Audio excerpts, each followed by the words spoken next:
जय श्री कृष्णा दोस्तों, हर हर महादेव। कैसे हैं आप सब? स्वस्थ और सुरक्षित होंगे। दोस्तों, कभी ना कभी आपने ये कहावत अवश्य सुनी होगी कि हर महिला, हर सौभाग्यवती महिला लक्ष्मी का रूप होती है, और होती भी है। क्योंकि कहते हैं, यह भी कहा जाता है साथ के साथ कि जो नारी जब हम शादी करके विवाह करके अपनी बच्ची को दूसरे घर में भेजते हैं और वहाँ जब जाती है, उसके पैर से ही लक्ष्मी वहाँ प्रवेश करती है। और लक्ष्मी का आना और जाना दोनों उसके भाग्य पर, उसके रहन सहन पर, उसके पूजन पाठ, धार्मिक अनुष्ठानों पर, और साथ ही वह अपने परिवार में किस तरीके से रहती है, क्या करती है, कितनी अच्छे तरीके से अपने आप को सहज के रखती है, ये सारी बातें, लक्ष्मी उस घर में कैसी है, धन कैसा है, ये जब आप शादी करते हैं वहाँ बहुत ज़्यादा धन होगा, अच्छा पर्याप्त पैसा होगा, लेकिन वो पैसा धन बढ़ता है तो आप यही कहते हैं कि हाँ, हमारी बेटी के भाग्य से बड़ा है। इसीलिए कहा जाता है, जब लड़की पूरी तरीके से धार्मिक अनुष्ठानों में जुटी होती है, अपने आप को सहज के रखती है, संवार कर रखती है, पूरी तरीके से तैयार रहती है, परिवार में अच्छा माहौल बनाए रखती है, सुख समृद्धि की ओर हमेशा चाहती है कि मेरा परिवार अच्छे से रहे, सभी के साथ अच्छा व्यवहार करती है, अपने आप उस घर में लक्ष्मी और प्रवेश करती है। इसीलिए इस बात का आप अवश्य ध्यान रखना चाहिए कि जब शाम होने वाली हो, जैसे शाम होती है, मान लीजिए 5:45-6 बजे करीब अंधेरा होने लगता है, तो आप 5 बजे अपने आप को पूरा चोटी कर लें, अच्छे अपने कपड़े स्वच्छ वस्त्र धारण कर लें, अपने आप को बिल्कुल तैयार, टीकी लगाएं, बिंदी लगाएं, चूड़ियाँ अच्छी पहनी हुई रहें, यानी पूरी तरीके से तैयार। तैयार का मतलब ऐसा नहीं कि बिल्कुल ही सज कर निकलना है आपको, लेकिन जैसे रहें बिल्कुल अच्छा लक्ष्मी का रूप धरकर आप रहते हैं। जो सायंकाल में जो महिला अपने घर में लक्ष्मी का रूप रखकर, यानी पूरी तरीके से तैयार होकर, सौभाग्यवती नारी जब घर में दिया बत्ती करती है, उस घर में कभी लक्ष्मी की कमी नहीं होती। इसी तरह आजकल घरों में ही चलन हो गया है कि सुबह झाड़ू पोछा हो गया, वो भी मेड कर जाती है, क्योंकि महिलाएं भी जॉब करती हैं, उन्हें इतना समय मिलता नहीं है कि वह दोनों टाइम घर में साफ सफाई कर सकें, स्वच्छता रख सकें। उन्होंने तो सुबह अपना ऑफिस में जाने से पहले मेड ने साफ सफाई कर दी, पोछा लगा दिया, झाड़ू लगा दिया, बस हो गया काम।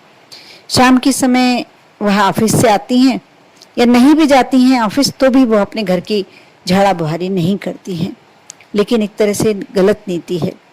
पहले के घरों में क्या होता था कि महिला जॉब नहीं करती थी, लेकिन अपने घर में साय होने से पहले, संध्या होने से पहले, जैसे वही समय 4-5 बजे का समय, पूरा घर फिर से एक बार झाड़ू बुहारी करती थी, गद्दा व्यवस्थित करती थी, अपने कपड़े व्यवस्थित करती थी, घर में रखे हुए सब सामान करीने से जमाती थी, रसोई घर को फिर से एक बार शाम के लिए तैयार करती थी, साफ करती थी। यदि बर्तन रखे हुए हैं, झूठे बर्तन घर में रखे हुए हैं, तो उन्हें यदि स्वयं को करना है तो स्वयं साफ करती, नहीं तो काम वाली से साफ करवाती। इस तरीके के जो रूटीन बना हुआ रहता था कि आपको शाम को ये करना ही है, शाम के चाय और नाश्ते के बाद झाड़ू बुहारा शुरू हो जाता था, पूरा घर स्वच्छ होता था। किचन तो बिल्कुल, रसोई घर तो इतना अच्छे से साफ करती थी कि बिल्कुल शाम का खाना स्वच्छ वातावरण में बनना चाहिए। और इसीलिए पहले के घरों में ना ज़्यादा बीमारियां प्रवेश करती थी, ना ज़्यादा कलह कलेश होता था, और ना कभी धन की कमी होती थी।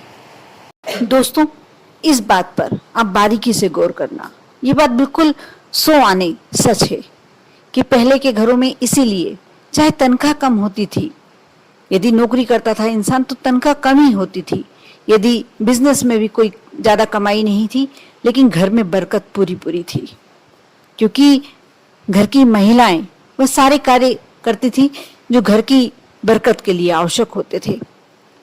भगवान को दिया बत्ती लगाना, पूजन करना, तुलसी पूजन करना, घर के बाहर मुख्य द्वार पर।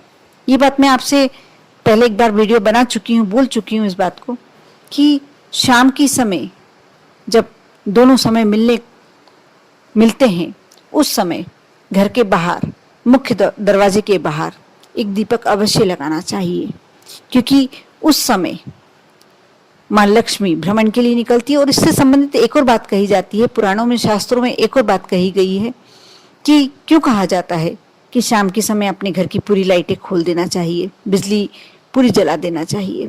हर घर में किसी भी कोने में भी अंधेरा नहीं होना चाहिए, क्योंकि उस समय नकारात्मक ऊर्जा प्रबल हो जाती है।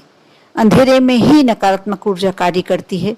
जितनी भी दुष्ट आत्माएं, दुष्ट शक्तियां होती हैं, अंधेरे में ही ज्यादा प्रवेश करना सोचती हैं।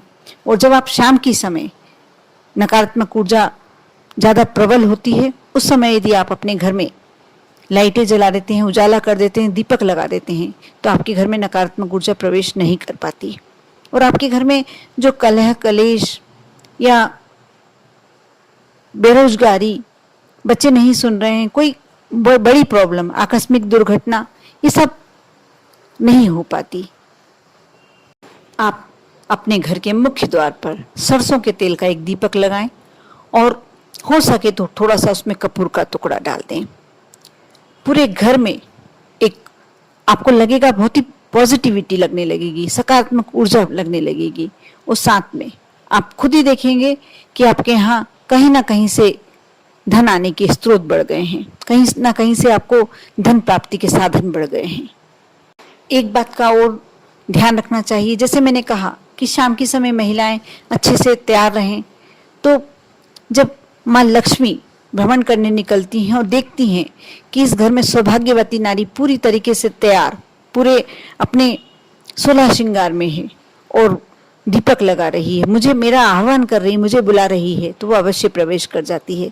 लेकिन साथ ही इस बात का आपको अवश्य ध्यान रखना चाहिए कि जब दोनों समय मिलते हैं, ना आप चोटी करें, ना आप चूड़ियां बदलें, ना आप बिंदी लगाएं।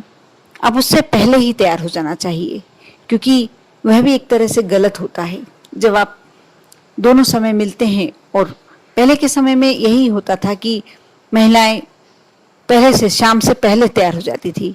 आजकल ये कहा ही नहीं जा सकता कि किस समय आपको तैयार होना है या किस समय बाल नहीं खोलना है। सब अपने मन की करना चाहते हैं, लेकिन ये गलत होता है। आप कोशिश करें कि 3-4 बजे से अपने घर में सफाई, स्वच्छता जो भी करना है आप करें। उसके बाद अच्छे से मुंह हाथ धो के, यदि कपड़े बदलना है तो कपड़े बदल के साफ स्वच्छ वस्त्र धारण करें और अच्छे से तैयार होकर, अच्छे से तैयार होने का मतलब आपने चोटी कर ली, टिकी लगा ली, बिंदी लगा ली, मांग भर ली, अच्छी हाथों में चूड़ियां होनी चाहिए। बस यही एक सबसे अच्छा श्रृंगार होता है। इसके अलावा आप कुछ भी नहीं करेंगे चलेगा, लेकिन सौभाग्यवती होने के जो पूरे आप में गुण हैं, पूरे आपके वो दिखना चाहिए, लगना चाहिए कि आप सौभाग्यवती नारी हैं। इसके साथ साथ एक काम और होना चाहिए घर में, दिन भर में एक बार। वैसे मैं तो यही कहूंगी कि आप जब पूजन करके दीपक जलाते हैं, आरती करते हैं, तो थोड़ा सा कपूर अवश्य जलाना चाहिए। लेकिन इसके साथ साथ जब भी आपको लगे कि घर में बहुत उदासी भरा माहौल हो रहा है, आज कुछ अच्छा नहीं लग रहा, या कुछ माहौल गमगीन सा लग रहा है, कोई घर में डिप्रेशन में है, तो आप थोड़ा सा कपूर लें, एक दीपक में रखें और उसे जला दें, पूरे घर में लेकर घूम जाएं। अब देखना, जो भी नकारात्मकता आपके घर में बसी हुई है वह पूरी बाहर हो जाएगी। आपका मन प्रफुल्लित हो जाएगा, आपके अंदर एक पॉजिटिविटी आ जाएगी। बहुत ही सुंदर और बहुत ही धार्मिक और बहुत ही पवित्रता लिए वाला उपाय है ये। आप कर देखना, आप कंटिन्यू 8 दिन कर देखें। आप देखेंगे कि आपके घर में बहुत ही चमत्कारिक परिवर्तन दिखाई दे रहा है।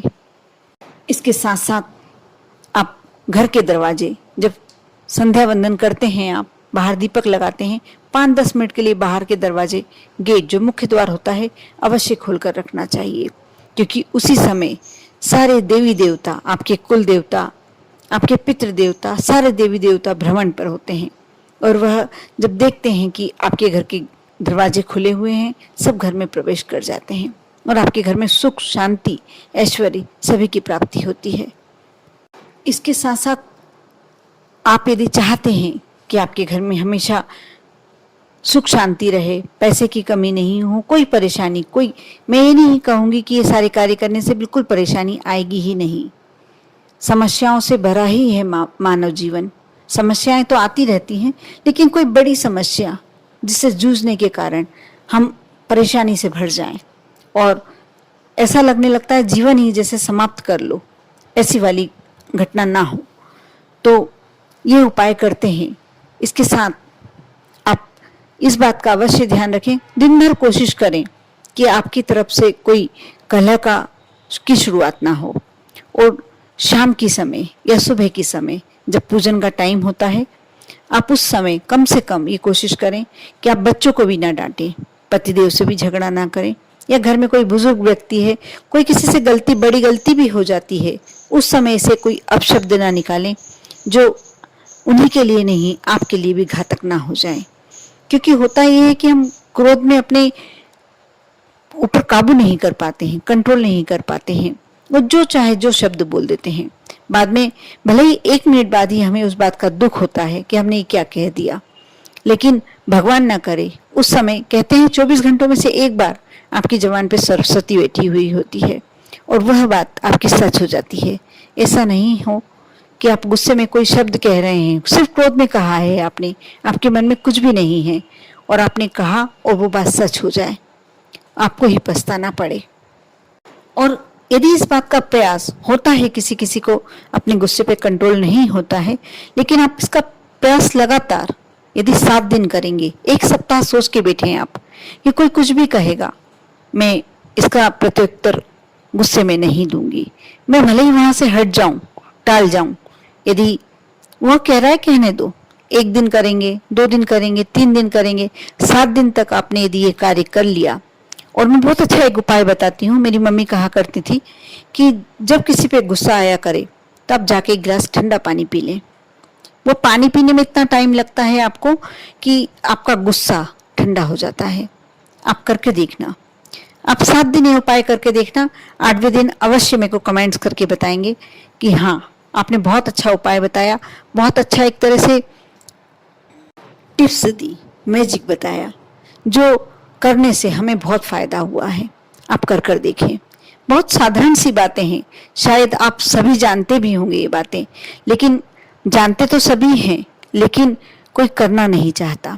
जब ये सुन लेते हैं, हमारे दिमाग में रच बस जाती हैं बातें, और हम इसमें से यदि 10 बातों में से यदि 5 बातें भी हमने अपने जीवन में धार ली, क्योंकि ऐसा नहीं है कि आप लोगों से ही ये गलतियां होती हैं, मैं भी एक समय ये गलतियां किया करती थी, लेकिन कहते हैं ना, अनुभव सब सिखा देता है।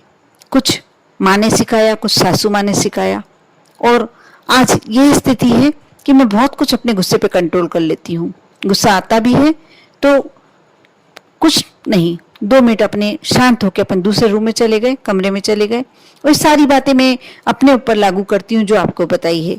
मैं शाम से पहले तैयार होकर दीपक लगाती हूँ, मैं शाम से पहले अपने घर को साफ स्वच्छ करती हूँ, मैं दिन भर में कोशिश करती हूँ कि एक बार पूरा कपूर की 1 टिकिया जलाकर पूरे घर में लेकर अवश्य घूमूं, शाम के समय पूरे घर में रोशनी करती हूँ। ये सारी बातें मैं अपने ऊपर आजमाती हूँ, और आज मैं ये कह सकती हूँ कि मेरे पास कोई भी कमी नहीं है किसी भी चीज़ की। मेरे घर में भरपूर बरकत है, मेरे घर में कोई कलह कलेश नहीं है, मेरे घर में कोई परेशानी नहीं है। थोड़ी बहुत परेशानियां तो सभी के जीवन में आती है, आप मनुष्य योनि में आए हैं, परेशानियां तो साथ लेकर आए हैं, कहीं ना कहीं कुछ ना कुछ चला करता है, लेकिन कोई भगवान बड़ी परेशानियों में हमें नहीं डुबोता। आप भी कोशिश करें, इसमें से कुछ बातें भी यदि आपने ध्यान रख ली तो आपका जीवन सार्थक हो जाएगा। कर देखें, विश्वास रखें, श्रद्धा रखें, आप पर और आपके पूरे परिवार पर भोलेनाथ की कृपा हमेशा बनी रहे। ओम नमः शिवाय।